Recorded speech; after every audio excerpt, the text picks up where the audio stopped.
Bonjour et bienvenue sur Non Limite Sécu, le podcast francophone hebdomadaire dédié à la cybersécurité.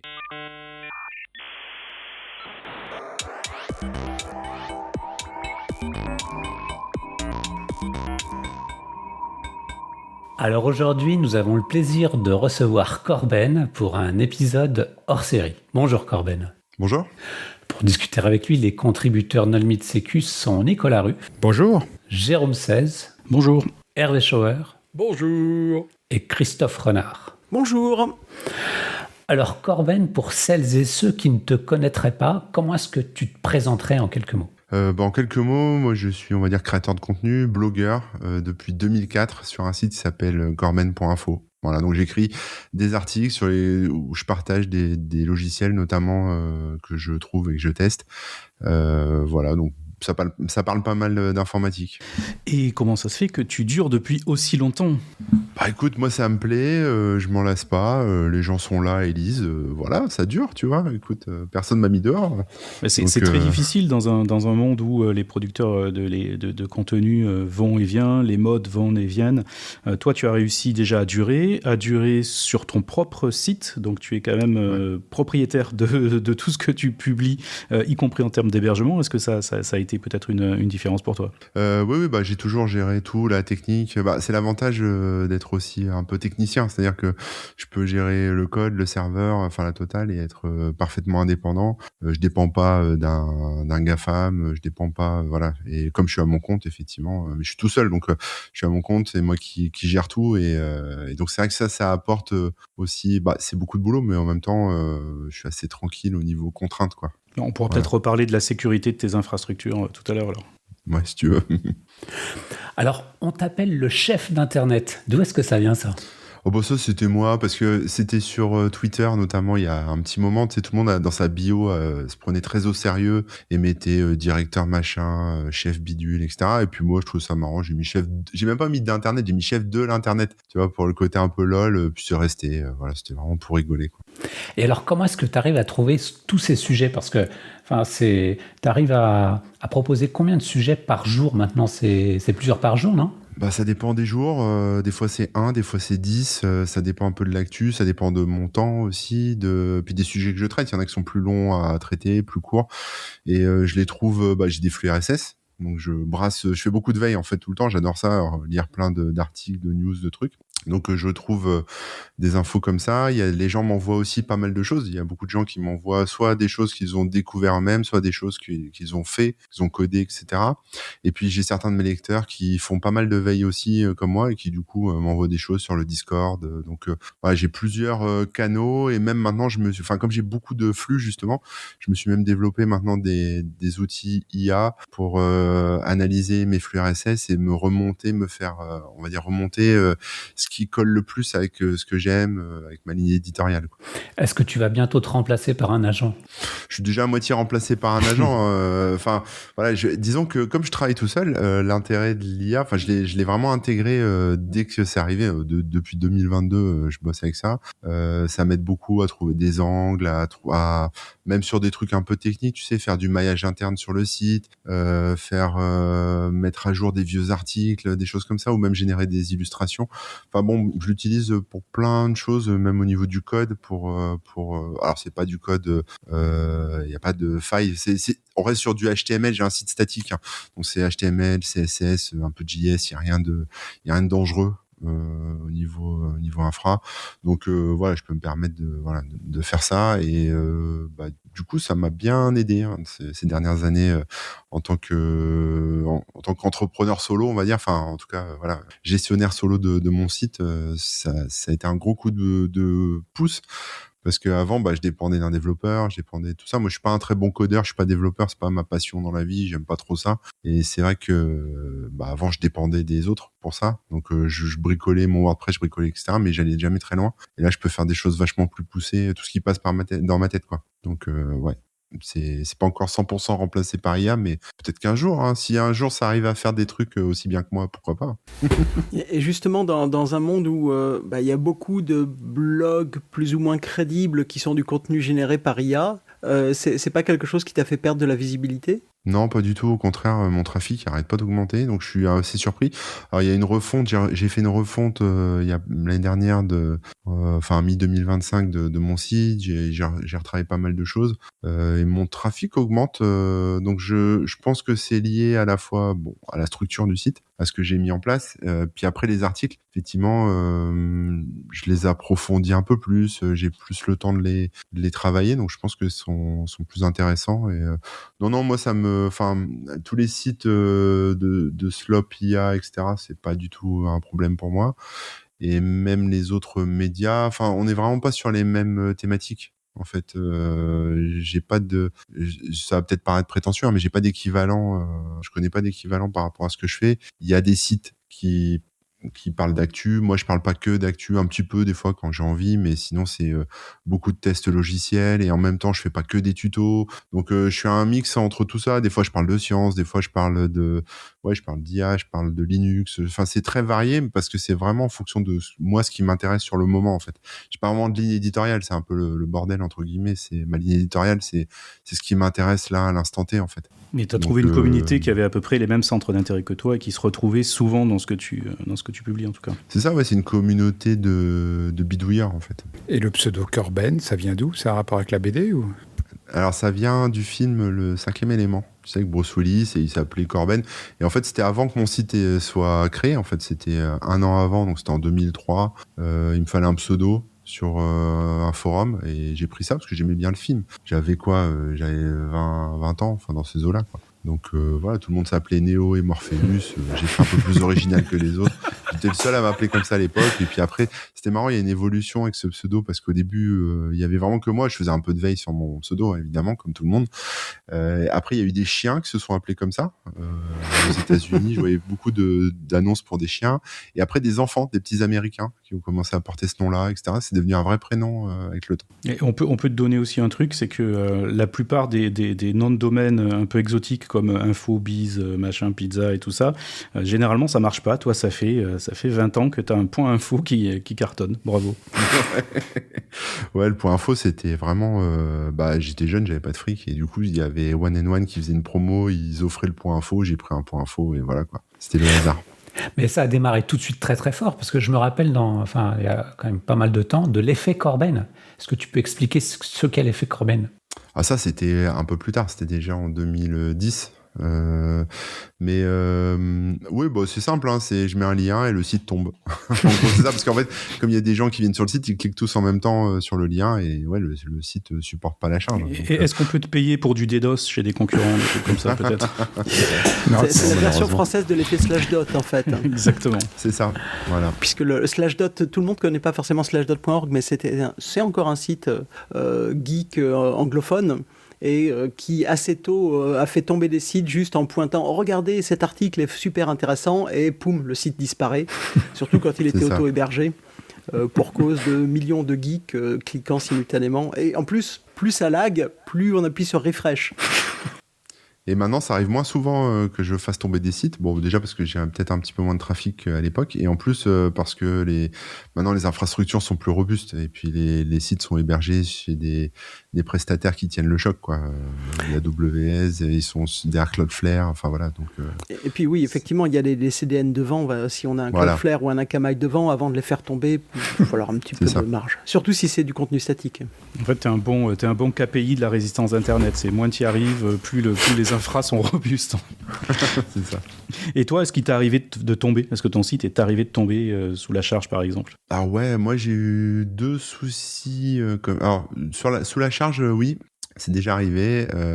C'était notamment quand j'avais des commentaires sur le site. Donc c'était WordPress et les commentaires, ça veut dire des inscriptions dans la base, enfin des écritures dans la base. Donc ça faisait cracher le site. Et je me souviens très bien, c'était à l'époque où le forum Snow Tiger, qui était un gros forum de piratage où les gens s'échangeaient des liens pour des films, etc., avait fermé. et moi j'avais fait un article dessus, et en fait toute la communauté s'est déplacée pour discuter dans les commentaires, et j'arrivais pas à m'en sortir, en fait, ça crachait, c'était une calamité, quoi. Donc j'ai dû couper les commentaires le temps de faire repartir le truc, et après j'avais déporté les commentaires ailleurs. Mais voilà, c'était vraiment donc ça arrivait peut-être 1 ou 2 fois comme ça sur des gros articles qui ont bien marché, que les commentaires soient très sollicités, et maintenant j'ai plus de commentaires, donc je suis tranquille à ce niveau-là. Et du DOS volontaire parce que tu aurais offensé quelqu'un, ça t'est déjà arrivé? Bah après, ouais, ça arrive parce que je reçois les alertes. Quand j'étais chez OVH, je recevais les alertes, etc. Mais ça dure pas longtemps, et le site tombe jamais, en fait, parce que j'ai Cloudflare devant. Enfin, il y a plein de systèmes, et puis donc je sais que ça arrive parce que je reçois les mails qui me disent votre IP machin est attaqué. Mais en vrai, il se passe rien côté front. Voilà, ça se voit pas, quoi. Bon, et alors on est quand même un podcast de cybersécurité. Donc, qu'est-ce que tu penses de ces fameux hackers et experts en sécurité? Tu as beaucoup écrit sur eux, donc. Mais déjà, en préambule, la cybersécurité, pour toi, par rapport au mobile, par rapport aux jeux vidéo, par rapport à l'IA, par rapport à Linux, Windows, enfin, par rapport à la foultitude de sujets que tu peux traiter, la cybersécurité, pour toi, c'est plutôt 5, 15, 25 ? C'est quelle part du total ? Dans mon cœur, c'est plutôt, je vais dire, 70%. Waouh ! Non, mais vraiment, hein, c'est pas des conneries. Non, mais c'est toujours ça qui m'a plu depuis le début, depuis que j'ai commencé sur Internet, même avant Internet. Il faut que tu rejoignes nos limites sécu, là. J'étais déjà passionné par ça. Moi, j'ai une grosse sensibilité par ça. Alors après, là, en ce moment, je vous avoue, je suis un peu blasé avec toutes les fuites de données, les malwares. Enfin, voilà, c'est pas ma passion, ces trucs-là. Enfin, les fuites de data, les malwares, etc. Ça m'intéresse pas trop. C'est pour ça que tu as fait les hackers de l'histoire. Ouais, voilà, moi j'aime bien ces trucs-là à l'ancienne, un peu avec effectivement les hackers, comment c'était dans les années 90, même avant, enfin voilà, ce genre de choses, quoi. Maintenant que c'est devenu une industrie, bon, il y a encore les groupes étatiques où c'est un petit peu intéressant, etc., je trouve, mais globalement c'est moins fun, quoi. Donc oui, c'est pour ça aussi que j'ai fait cette catégorie de hackers célèbres, où je retrace. J'en ai encore plein en stock, mais j'ai pas encore eu le temps de les finaliser, donc. Et alors lequel t'as le plus marqué parmi ces OGs des années 80-90 ou 70 moi, même? Celui qui m'a mis le pied à l'étrier, on va dire, enfin celui que j'ai découvert, par lequel j'ai découvert, on va dire, la sécurité informatique, c'était Kevin Mitnick. Évidemment. Parce qu'à l'époque, c'était connu, et puis voilà, c'est parti comme ça. C'est incroyable comme les mythes ont la vie dure. Mais oui. Bah oui, je sais, oui, mais après. En fait, si tu veux, il y en a pas beaucoup que je connais personnellement. Ouais. Et lui, je le connais en vrai, donc je sais à quel point il correspond pas à l'image qu'il donne. Ouais. Mais non, mais c'est une image. Moi, j'ai eu la chance de le rencontrer aussi, de l'interviewer, et j'étais comme un ouf. Même s'il est pas, techniquement, c'est pas son truc. C'est un social engineer. Il est nul techniquement. Oui, mais c'est l'ingénierie sociale, son truc. Il y avait c'est une autre forme de hacking, je suis d'accord. Mais bon, si tu veux, vu l'image qu'il a eue après, moi, ça m'a tué, quoi. Ouais, c'est vrai, après ça, tu le sais. Mais moi, tu vois, quand j'avais 14 ans, 15 ans, ça parlait de lui on va dire dans les médias, dans les journaux. Et c'est vrai que c'était fascinant, surtout cette histoire de fugitifs. Tu vois, enfin, il y avait, ouais. Puis il y avait le gars qui essayait de le coincer. Enfin voilà, c'était un peu tout ce truc-là qui a fait un peu la légende. Après, tout ce qu'il a fait après sur le social engineering, etc. Ça, j'ai pas trop suivi ces bouquins. C'est quand même le mec qui s'est permis de mettre sur écoute les agents du FBI qui le traquaient. Oui, voilà. C'est quand même complètement badass. C'est ça. Donc bon, moi, c'est comme ça que ça a démarré, ma découverte un peu de ce monde. Et puis après, il y a plein d'histoires même que j'ai racontées dans. T'avais pas lu le Nid du coucou qui est antérieur Non. Non, le Cuckoo's Egg. C'est le premier livre qui relate d'un piratage. Donc historiquement, ça vaut la peine. D'accord, je vais le lire alors. Cuckoo's Egg, ok. Et même les autres histoires, en fait, il y en a plein que je connaissais pas. Donc je me suis documenté, et puis j'ai écrit les articles par rapport à ça. Mais ça m'a permis aussi, moi, de découvrir les histoires, en fait. Sur certaines histoires, j'en avais entendu parler vaguement, mais j'avais pas creusé le sujet et puis je connaissais pas les détails. Et du coup, je me suis autant régalé, en fait, à les écrire que je pense que les gens allaient lire, en fait. Oui, je confirme que même en connaissant la plupart, c'était vraiment sympa à lire. Bon, merci. Là, justement, tu trouves où tu trouves le temps à la fois de faire du travail de fond, parce qu'il y a des gens, par exemple, qui vont être journalistes ou écrivains, et dont c'est le métier de faire ça toute la journée, mais qui n'ont pas une infra à gérer, qui n'ont pas du code aussi à coder. Enfin, voilà, c'est quoi tes journées, en fait? Mes journées, c'est le bordel. C'est la course, quoi. C'est tout le temps. En fait, j'ai des phases où je travaille beaucoup jusqu'à la limite du burn-out, on va dire. C'est-à-dire, je me lève très tôt et puis je bosse jusqu'à très tard et j'enchaîne. Et c'est pour ça que des fois, il y a des articles, il y en a 10, 15 par jour. Les gens me disent, mais c'est pas possible.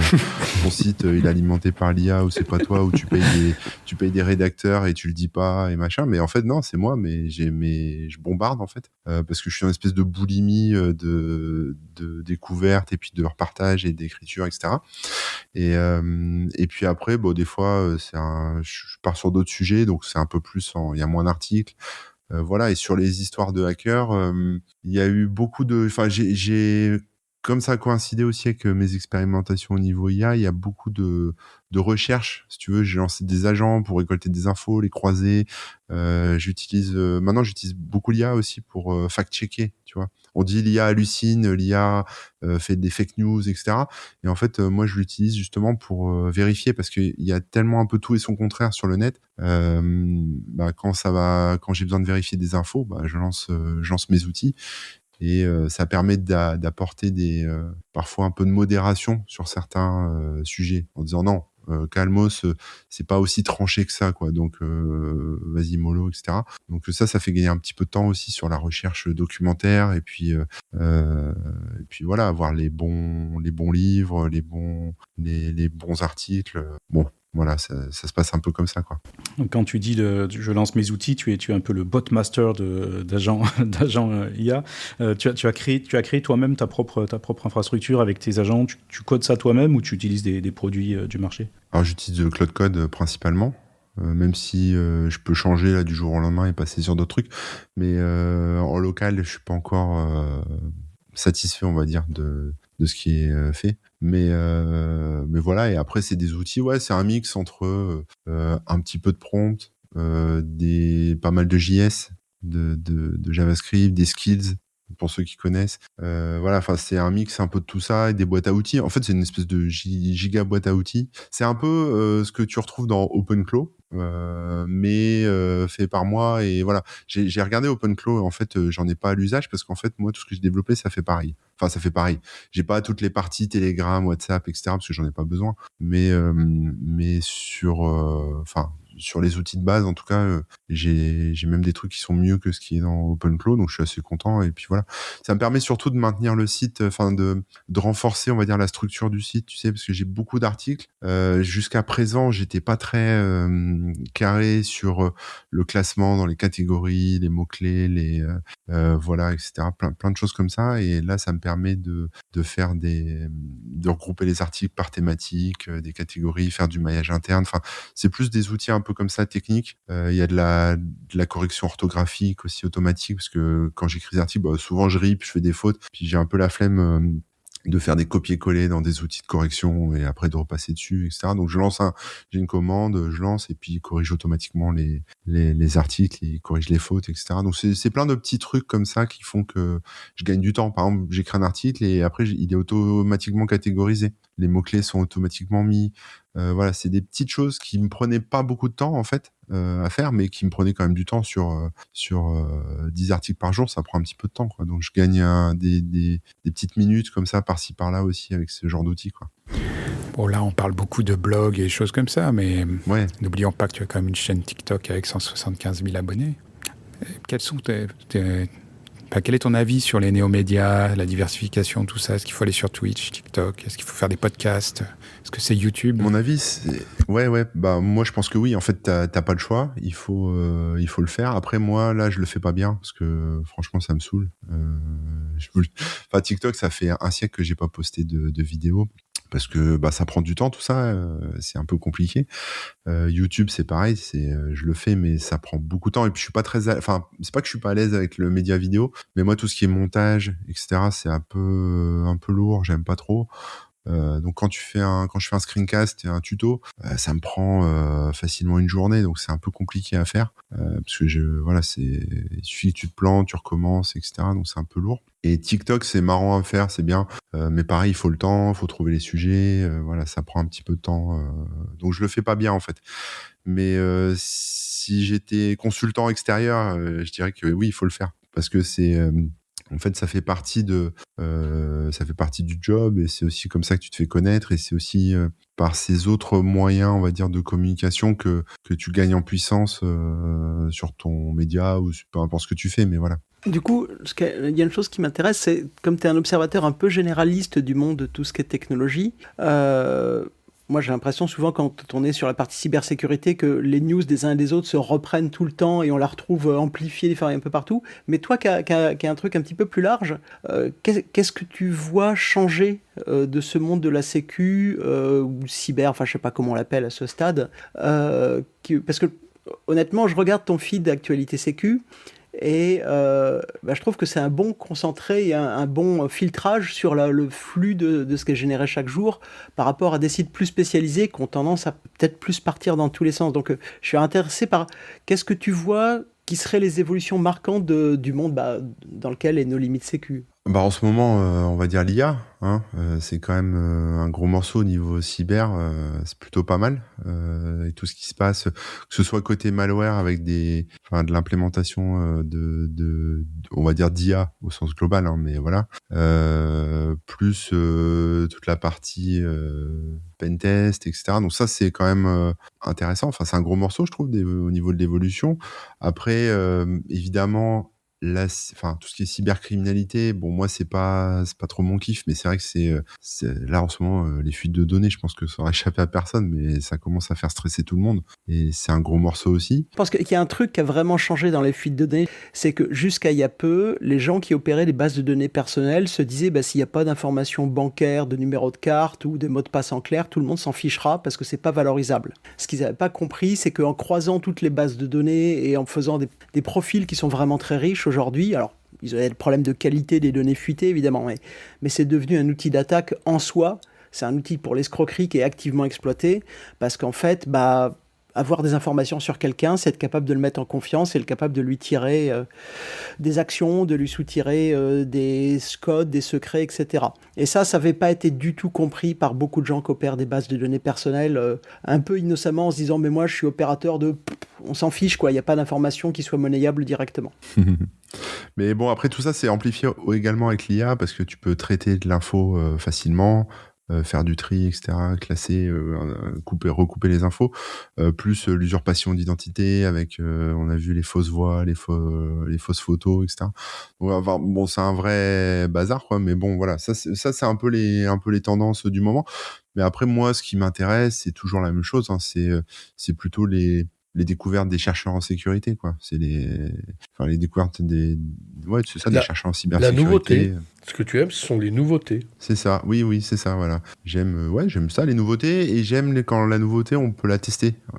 C'est surtout ça, moi, qui me plaît. C'est quand on peut installer le petit programme qui est sur GitHub et puis expérimenter soi-même. Voilà, qu'on peut bidouiller un peu le truc, quoi. J'aime bien regarder un peu comment ça marche, etc. Pas juste le papier de recherche. Alors, j'en parle aussi, hein, mais voilà, pas juste le papier de recherche qui reste que théorique. J'aime bien quand on peut jouer avec.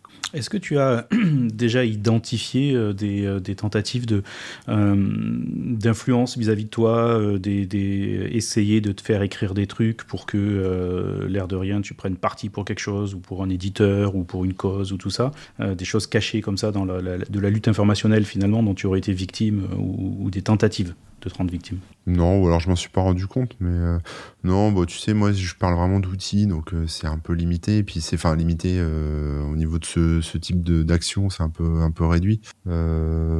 Non, pas spécialement, hein, c'est des gens qui me partagent.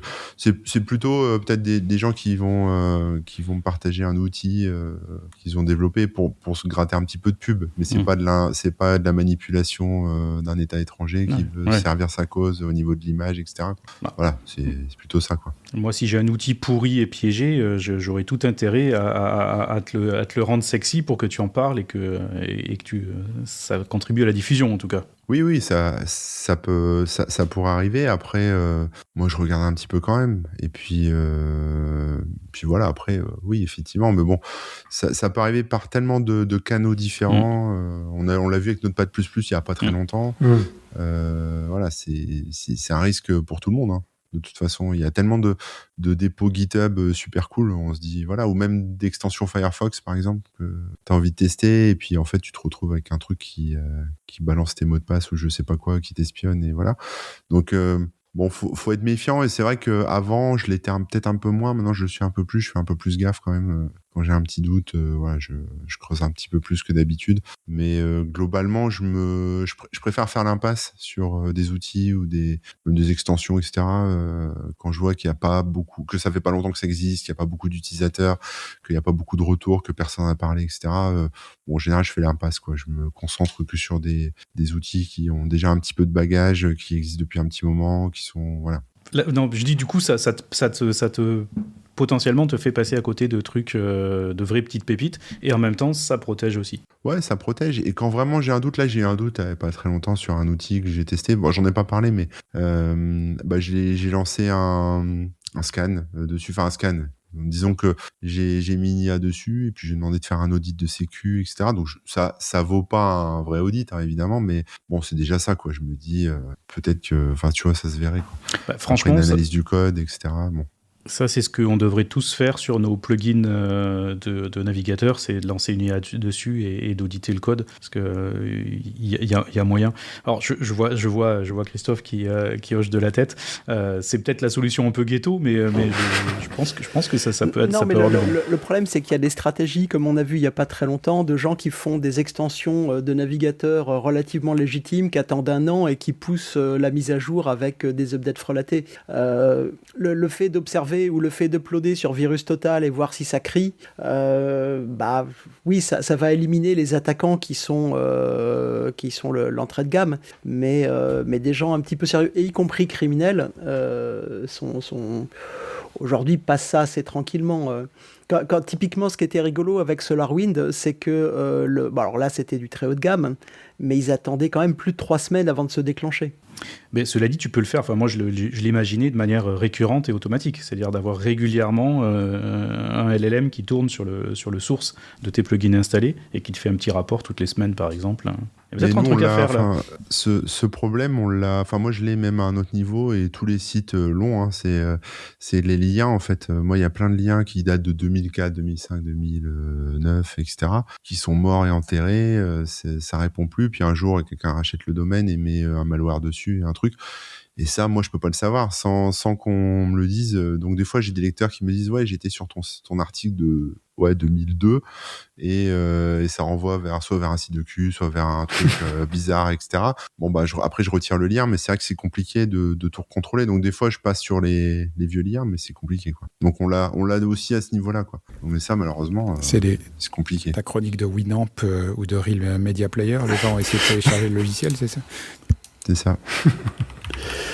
Au moins, il y a quelque chose qui est sur ton site qui est appréciable, c'est que tous les articles sont datés. Donc, on peut se rendre compte si on est passé sur un article de 2025 ou de 2005, quoi. Oui, mais tout le monde le voit pas, ça. Ça joue.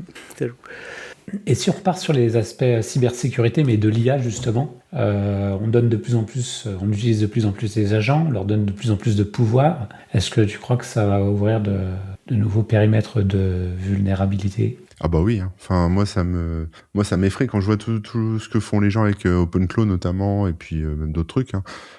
C'est un peu flippant parce que t'ouvres enfin il y a différents leviers, on va dire, mais déjà t'ouvres tes datas à ce genre d'outils, donc bon, après ça peut ouvrir soit de l'exfiltration, soit après même juste l'envoi vers des bases externes, etc.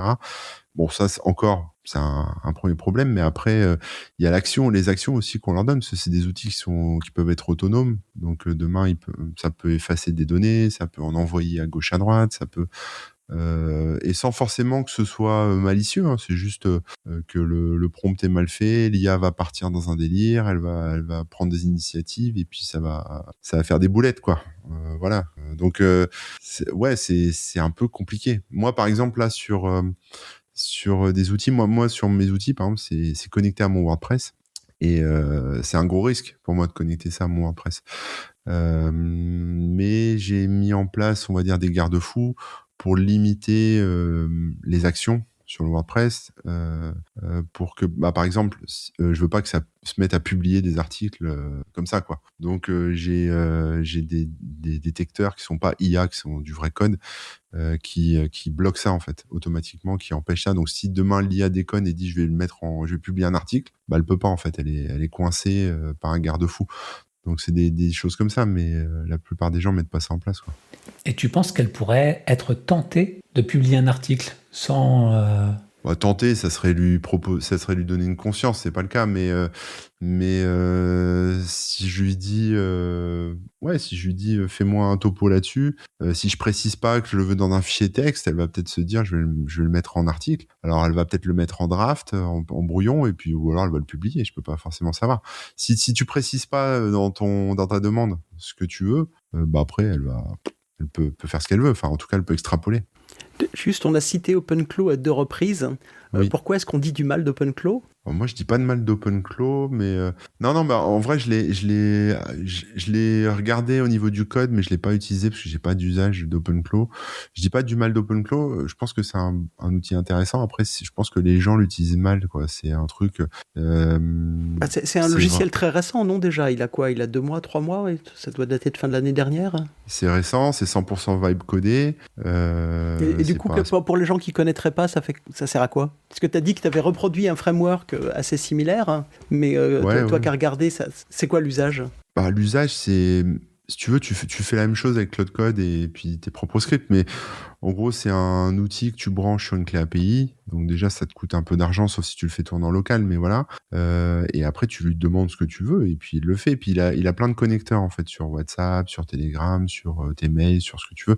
Donc en fait, c'est un peu ça la force, c'est-à-dire que c'est un espèce de Zapier ou de N8N ou je sais pas, enfin voilà, de IFTTT géant où tu dis je veux ça. Enfin, en fait, c'est très utilisé par les gens qui sont pas techniques, c'est-à-dire que par exemple par les commerciaux, les référenceurs, des gens qui en fait vont pas spécialement coder mais qui ont besoin d'automatisation. Donc ils mettent ça en place et puis ça marche, hein, mais donc c'est plutôt cool, ça a beaucoup de succès parce que c'est vrai que pour automatiser c'est incroyable. T'as pas besoin de faire une seule ligne de code. Tu dis, je veux que, je sais pas, mais les articles de tel site soient transformés en tweets et partent directement sur X et je veux traquer dans les mails les gens qui me demandent ça et qu'ensuite ça parte dans mon CRM, etc. Donc tout ça, tu peux le faire très facilement et tout piloter même depuis une messagerie instantanée. Donc c'est un outil intéressant. Mais c'est un outil sur lequel tu as ces connecteurs et ces connecteurs, du coup, tu leur donnes accès à des vrais services, des vrais outils, des vrais data. Et comme c'est quelque chose comme une fois, c'est vibe codé. Il y a eu déjà des alors, je sais plus ce qui avait fuité, mais en gros, il y avait des mecs qui avaient trouvé un accès, enfin une faille ou un truc comme ça, et tu avais accès à toutes les instances d'OpenClaw. Enfin bon. Voilà, c'est pas un outil qui est fiable, quoi. C'est un outil, c'est un proto, c'est un proof of concept. Donc faut se méfier. Alors moi, je vais dire du mal d'OpenClaw.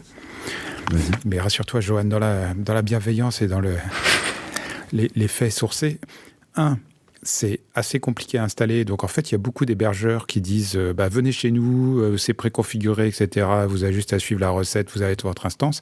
Et ces trucs-là se retrouvent à poil sur Internet. C'est-à-dire que les gars, depuis leur téléphone, se connectent en HTTP sur un VPS qui est une IP publique, quoi. Et 2, il y a une marketplace et la seule condition pour pouvoir publier un skill dans la marketplace, c'est d'avoir un compte GitHub qui a plus d'1 semaine.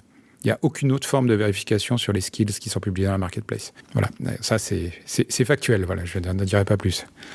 Bah, ce qui est factuel aussi, c'est qu'il y a eu des audits de skills accessibles et on a vu qu'il y avait un certain nombre de skills qui étaient clairement malveillants. Alors, en même temps, ce qui est assez fascinant, c'est qu'il y a un truc qui a pas 6 mois d'ancienneté, auquel les gens sont prêts à donner accès à leurs mails, à leurs réseaux sociaux, à leurs sources de contenu, pour gagner du temps. Je lisais un article de quelqu'un de Meta qui s'est fait effacer sa boîte mail, qui écrivait je l'ai testé en profondeur avant de lui donner le droit d'écriture sur ma boîte mail. On teste en profondeur un truc en moins de 3 mois, c'est pas mal, hein, mais c'est surprenant. Et moi, je suis vraiment fasciné de la vitesse à laquelle, à partir du moment où il y a alors c'est tout ce qui est IA agentique, hein, on a de l'IA qui va faire des trucs à notre place, on leur donne les clés du royaume, et puis après, on va pleurer, mon IA a effacé mon bidule. Bah oui, mais enfin, personne n'a dit que c'était stable, ce bidule, non ? Déjà, si tu regardes ne serait-ce qu'avec Claude Code, si tu utilises Claude Code, est-ce que tu penses que beaucoup d'utilisateurs de Claude Code utilisent la fonctionnalité d'isolation et ont un JSON qui dit exactement les répertoires qui peuvent être accédés en écriture, en lecture, spécifiquement, etc. Je pense qu'il n'y en a pas beaucoup. Non, il n'y a pas beaucoup. Puis il y a beaucoup de fonctionnalités qui sont documentées, mais que personne connaît, en fait. Par exemple, il y a les pré-hooks, moi que j'aime beaucoup, qui sont justement les garde-fous dont je parlais tout à l'heure. Personne n'en parle jamais de ces trucs. Donc, alors que c'est implémenté, etc. Donc c'est disponible, donc autant les utiliser. Donc non, mais après c'est toujours pareil. C'est des outils qui sont super cool. On peut faire plein de trucs avec, mais si les gens creusent pas un petit peu et essayent pas de les cadrer, voilà. Mais pour le coup, voilà, après, ouais, pardon, excuse-moi. Non, je disais pour le coup, c'est ce qu'on voit depuis 20 ans, 25 ans dans la cybersécurité, c'est que les attaquants ont une très très bonne connaissance des configurations par défaut, de tout ce qui arrive, de tout ce qui sort, et que les gens qui déploient ne connaissent pas les configurations par défaut et les laissent comme ça, en fait. Attention, Jérôme, t'es à 2 doigts de dire que les attaquants lisent la doc. Je vais m'engager, je vais le dire, oui, les attaquants lisent la doc. Et la différence entre moi, ce que je fais, et OpenClaw, c'est que moi, c'est pas un truc qui est sur Internet. Enfin, j'ai pas une instance qui est exposée. Voilà, moi, c'est sur ma machine. J'ai un VPN pour y accéder. Enfin, c'est pas un truc open bar accessible depuis l'extérieur. C'est surtout ça, en fait, je pense, le gros risque aussi. Si OpenClaw, c'était juste un outil, il y aurait le risque de la data, mais moins de la prise de contrôle à distance, comme on a pu le voir il y a pas longtemps, quoi. Ouais, et si on veut soutenir ton travail, comment est-ce qu'on fait ? Alors, pour soutenir mon travail, c'est simple, il y a Patreon. Merci de poser la question. Patreon, c'est un truc que j'ai lancé il y a quelques années, que j'avais pas trop développé plus que ça, et en fait, il y a en 2025, ouais, c'est ça, enfin même avant 2024, j'ai décidé d'enlever la publicité programmatique sur mon site. Donc la publicité programmatique, pour ceux qui connaissent pas, c'est les bannières de pub, quoi. C'est Google AdSense, c'est parce que tout ça, il y a des trackers, il y a des cookies, etc. Et bon, faut bien vivre, et j'étais obligé de composer avec ça. Et j'ai fait le pari d'enlever ça au profit de Patreon. Donc Patreon, je l'ai un peu plus travaillé, j'ai développé, et au bout d'1 an et demi, là maintenant, je peux dire que ça compense, en fait. Donc Patreon vient en compensation de ce que j'ai retiré au niveau de la publicité. Donc je suis plutôt content. Et sur Patreon, j'ai fait pas mal de vidéos jusqu'à présent. Et là, je vais refaire un peu plus des tutos techniques, des choses comme ça. Voilà, enfin, c'est beaucoup de tutos, mais je donne aux gens les clés pour voilà, en fonction de moi ce que j'aime bien, mais pour qu'ils s'approprient les outils, pour qu'on explore les trucs ensemble. Enfin voilà, c'est un peu plus creusé, un peu plus fouillé que ce qu'il y a sur le site. Et puis ça marche plutôt bien. Et en général, enfin, les gens n'attendent rien de mon Patreon, en fait. Je me mets une grosse pression pour produire des contenus spécifiques pour les gens qui me soutiennent. Mais quand je fais des petits sondages et que je demande ou que je suis pas dispo, en fait, non, les gens vraiment me soutiennent pour Corben.info plus que pour le Patreon, donc c'est assez tranquille, quoi. Voilà, donc ouais, soutenez-moi si vous voulez. Mais si c'est Patreon, c'est qui alors ? C'était la blague bienveillante. On fait ce qu'on peut. Ok, est-ce qu'il y a d'autres choses que tu aimerais évoquer ce soir ? Je réfléchis, mais non, rien de spécial. Après, moi, écoute, ça roule plutôt bien. C'est assez rigolo parce que le site un peu renaît un peu de ses cendres, entre guillemets, c'est-à-dire ça monte en puissance, ça se passe bien, j'ai de plus en plus de trafic. Enfin, c'est bizarre, quoi. Comme je m'attendais pas à ça, en fait. Pour moi, j'étais parti sur le déclin jusqu'à la fin, quoi. Après la publication de l'épisode No Limit Sécu, Corben.info va exploser. Ça va exploser en vol. En croissance. Croissance. L'effet voilà, limite reste encore à démontrer. On n'est pas Slashdot encore, je pense. L'effet no limite est limité, c'est ça. Et voilà, non, et après sur un truc que j'ai sorti dernièrement pour les Patreons aussi, c'est que j'ai développé un petit outil qui est un équivalent, c'est un outil de speech to text où en fait tu parles dans ton micro et il y a un petit modèle local IA qui interprète ce que tu dis et qui l'écrit. Et ça me fait gagner beaucoup de temps parce que moi je l'utilise au quotidien et bon je l'ai diffusé auprès des Patreons en licence Patreon, quoi. C'est-à-dire que il faut être abonné à mon Patreon pour avoir accès à l'outil. Je pense que je suis le premier à avoir fait ça. C'est-à-dire j'ai fait un petit framework, mais en gros il faut vraiment avoir un abonnement actif, sinon tu perds la licence, quoi. Donc c'est lié à Patreon et je me dis c'est plutôt un bon produit d'appel aussi pour ramener des gens sur le Patreon, et je ferai peut-être d'autres outils comme ça au fur et à mesure de ce que j'ai envie moi de ce dont j'ai besoin pour partager en fait pour les Patreons, ce genre de trucs. Voilà, mais c'est ce qui est intéressant, c'est pas l'outil en tant que tel, parce que l'outil est cool, les gens l'utilisent et ça marche très bien, mais c'est plutôt le format justement de diffusion qui est intéressant, de proposer au-delà du contenu à une communauté aussi des outils, quoi. Voilà, donc là c'est un outil Mac. Je l'ai développé sous Mac parce que je voulais un truc rapide et le processeur Silicon est plutôt rapide pour ce que je voulais faire, mais plus tard je m'interdis pas non plus des outils plus multi-OS ou même sur d'autres OS, etc., quoi. On verra. Ok Corben, est-ce que tu voudrais ajouter le mot de la fin? Le mot de la fin, merci de m'avoir invité, c'était très cool. Et puis voilà, qu'est-ce que tu veux que je dise? Je sais pas. À cette heure-ci, je suis couché normalement. Qu'est-ce que les auditeurs devraient retenir? Ce que les auditeurs devraient retenir, déjà, un peu plus de bienveillance sur vos réseaux sociaux, ça me ferait du bien, moi, personnellement, et puis même à vous, je pense. Après... amusez-vous, quoi. Ça dépend sur quel réseau tu as. Hein. Moi, je vais sur les réseaux sociaux. Il y a tellement de bienveillance que tout le monde, il est beau. Tout le monde, il a du succès. Ouais, mais OnlyFans, ça compte pas. Non, Hervé, il faut arrêter de confondre IRC avec un réseau social. Et après moi là je revis un peu une seconde jeunesse parce que c'est vrai que je vais encore parler d'IA, mais c'est un peu mon amour du moment, mais ça m'ouvre des possibilités incroyables, et je pense à tout le monde en fait sur la création, sur le dev, moi en tant que créateur solo, je gagne en autonomie, mais fois 1000, quoi. Donc je peux enfin faire tout ce que je veux, donc je suis très galvanisé par tout ça, et je bosse 3 fois plus qu'avant parce que toutes les minutes j'ai des idées, je me dis si je pouvais faire ça et ça et ça et ça, et je m'arrête plus, et c'est l'IA qui bosse, c'est sûr, parce que c'est pas moi qui vais coder le truc, je sais même pas forcément comment je pourrais faire le truc, mais ou même au niveau de la réflexion, de comment... moi, je suis tout seul, donc j'ai pas de comité éditorial, j'ai pas de gens pour me dire faut parler de tel sujet, faut prendre tel angle, ou ça serait bien de faire un tuto là-dessus, etc. Alors que là, je peux discuter entre guillemets avec l'IA en disant regarde tous les articles que j'ai fait cette semaine, qu'est-ce que je pourrais faire comme tuto intéressant, quel angle je pourrais lui donner, etc. Ça m'ouvre pas mal de possibilités on va dire, de réflexion, même de critique sur mon propre travail pour l'améliorer, etc. Ce que je pouvais pas faire avant parce que j'étais tout seul, quoi. J'ai un peu de recul, c'est bien. Donc, en fait, t'es un fan de Friend qui t'accompagne au quotidien, ce sont les IA. Un fan de Friend, tu sais, le truc autour du cou auquel tu parles, c'est ça, l'IA. Mais bon, l'IA, elle est pas trop... Elle n'est pas trop toujours bienveillante, ou elle est plutôt toujours critique?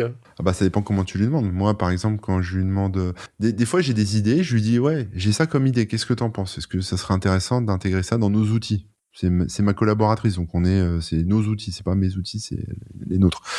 Et alors, elle analyse mon idée, etc. Puis elle me dit, ouais, non, ça serait un peu over-engineering parce que t'as pas besoin de ça, ton truc le fait déjà très bien, tu vas perdre du temps, tu vas pas gagner grand-chose, 80-20, tout ça. Donc, c'est pas forcément, ouais, super, allez, viens, on l'implémente, quoi. C'est un peu... Ça permet aussi de temporiser un peu mes idées qui partent dans tous les sens en me disant, bon, je vais encore passer 2 jours là-dessus, en fait, ça sert à rien. C'est pas la peine, je vais perdre du temps, ça va pas me rapporter tant que ça en termes de fonctionnalité ou de le bénéfice va être pas terrible, c'est pas la peine de passer du temps là-dessus et voilà quoi. Mais après je garde toujours mon côté critique, si j'ai envie de le faire, je le fais quand même, mais voilà, c'est ce genre de truc. Donc moi c'est un peu ça le mot de la fin, c'est que ces outils-là sont bien, faut les utiliser. Enfin, moi c'est mon avis, hein, j'ai toujours un peu de mal à comprendre ce mouvement un peu. J'ai vu un article il n'y a pas longtemps sur les jeunes qui sont anti-IA et qui s'enferment là-dessus. Alors je comprends qu'on soit méfiant, je comprends qu'on soit vexé parce que ça dessine ou que ça code mieux que nous. Je comprends tout ça, mais je trouve ça un peu dangereux en fait de pas s'intéresser à ça, de même pas mettre les mains un peu dans le cambouis et de se former là-dessus. Comme les gens à l'époque qui refusaient Internet parce que bon, ça marche moi, jamais. je connais que des jeunes pour qui l'IA, c'est le paradis. Ah oui, mais il y a aussi des gens, des jeunes ou des moins jeunes, hein, beaucoup de vieux aussi qui refusent ça en bloc.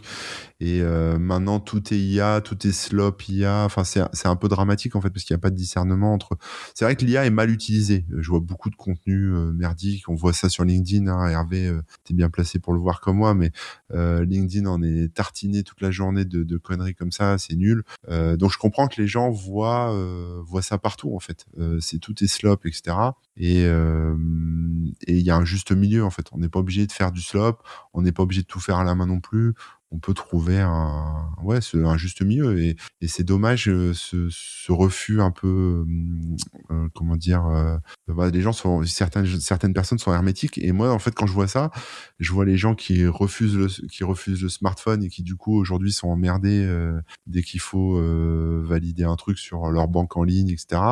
Je vois les gens, tous les magasins qui sont morts et enterrés parce qu'ils ont toujours refusé de vendre en ligne. Voilà, c'est plein de trucs comme ça qui sont déjà passés par le passé et qui vont continuer à se reproduire en fait. C'est dommage de pas s'y intéresser. Donc moi j'encourage tout le monde à regarder un peu ça, à s'y intéresser, aussi bien l'aspect cybersécu que l'aspect dev ou même pour la vie de tous les jours en fait. Et automatisation comme tu le fais là, t'es un homme orchestre finalement et tu montres à un niveau assez avancé, mais tu montres ce que peut être finalement demain la vie de bureau avec où on démultiplie, on a un effet levier grâce à des IA quoi. C'est ça, ouais. Puis moi, il y a plein d'outils que je m'étais développé avant qui marchotaient, on va dire.